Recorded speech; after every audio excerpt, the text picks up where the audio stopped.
नमस्कार शेतकरी मित्रांनो, हा जो तुम्हाला केबल दिसत आहे, केबल बघू शकता 6 mm चा केबल आहे मित्रांनो। हा पूर्ण आहे 700 फूट। तुम्हाला लांबी दाखवून देते कुठून कुठपर्यंत आहे। तर हे बघू शकता, एकदम ते जे निंबाचं झाड दिसत आहे तिथपर्यंत आपला केबल गेला आहे। तिथून पण आणखी खूप दूरपर्यंत जाणार आहे केबल, जिथपर्यंत आपला लाईनचा खांब आहे तिथपर्यंत। आणि हे केबल बघू शकता 6 mm चा आपण वापरत आहे। याच्यामध्ये हे मोटरचं सेक्शन आहे, याच्यामध्ये मोटर आहे। आता आपण मोटर खोलणार आहे, हे सेक्शन लावणार आहे, याचे पूर्ण निप्पल वगैरे लावून तुम्हाला आता दाखवते। ही पेटी बघू शकता, पेटी अशी आपण याच्यावरती फिट करून घेतली आहे।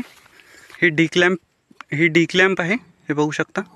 डी क्लॅम्प वरती हे आपण पेटी पूर्णतः फिट करून घेतली आहे। हे आतमधून बघू शकता, याचे आपण कनेक्शन नाही केले आहे, आपल्याला कनेक्शन करायचे आहे। इथे येणार आहे पूर्ण आपले 3 फेज लाईन आणि याच्यातूनच पहिले मेनमध्ये जाणार आहे, मेनमधून स्टार्टरमध्ये जाणार आहे। तर हा तर मित्रांनो, हा जर व्हिडिओ तुम्हाला पूर्ण बघायचा असेल तर खाली तुम्हाला ॲरो दिसतात, त्या ॲरोवरती क्लिक करायचं आहे। लक्ष्मीची नवीन मोटर घेत असाल तर हा व्हिडिओ बघा, याच्यावरती क्लिक करायचं आहे आणि तिथे जाऊन तुम्हाला पूर्ण व्हिडिओ बघायचा आहे। डिटेलमध्ये मी तिथे सगळी माहिती सांगितली आहे।